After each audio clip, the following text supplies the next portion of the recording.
The very first word of the very first psalm is a really good word. It's the word blessed. Blessed. You know what the word blessed means? It's basically another word for happy. And so the first psalm starts out really, really strong, saying you are blessed, you are happy. Maybe it's about to give us the secrets to happiness. Ooh, that's good. Before we get into that, take a moment now and just think of something that recently made you happy. I'll give you a moment. Go ahead.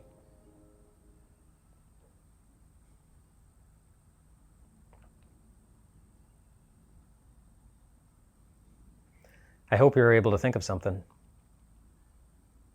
but you may not have easily been able to identify something that made you happy, and Psalm 1 talks about that too. Just in the very first verse of the very first psalm, after it says the word blessed, it also uses different words. It identifies things that are in the world that we are very familiar with. It uses the word wicked, the word sinner, the word mocker. Those things are in the world too. There's wickedness in the world. Wickedness that breaks our hearts. There are sinners in the world. Sinners who act as if they have no concern at all for your heart. There's one sinner in the world whose sins you are more familiar with than anyone else's. That's yourself, of course. You've made mistakes. You've hurt people's feelings. As a result, you carry around guilt or regret about any number of possible things. It's hard to feel happy when you think about those things. There are mockers in the world too. A mocker is someone, not only do they not believe in God, and they sometimes mock God, they also make it more difficult for us to believe in God. In the sense that they don't encourage our faith or support it. They discourage it. They put it down. Those things exist too, and so Psalm 1 is actually very realistic. It paints a picture of the real world that we live in, yet that doesn't change the first word.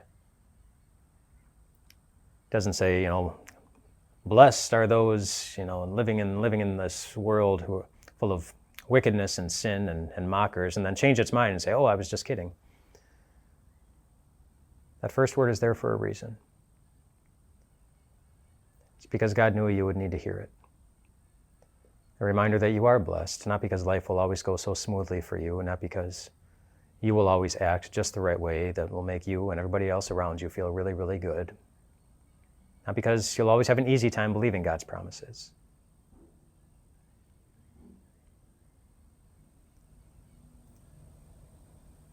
We're blessed because Jesus came to live here with us.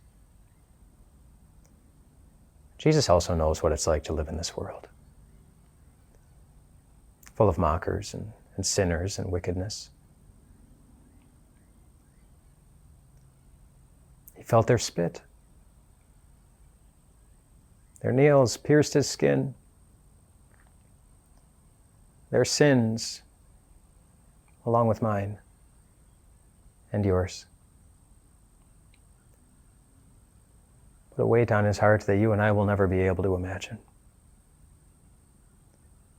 And while you and I would very gladly move to a different place, far away from all of those things, Jesus,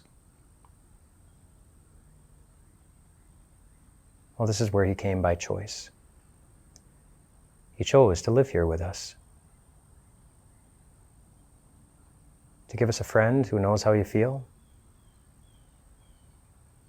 and also to save us from it. To offer a sacrifice that was big enough and loving enough and perfect enough to give you a future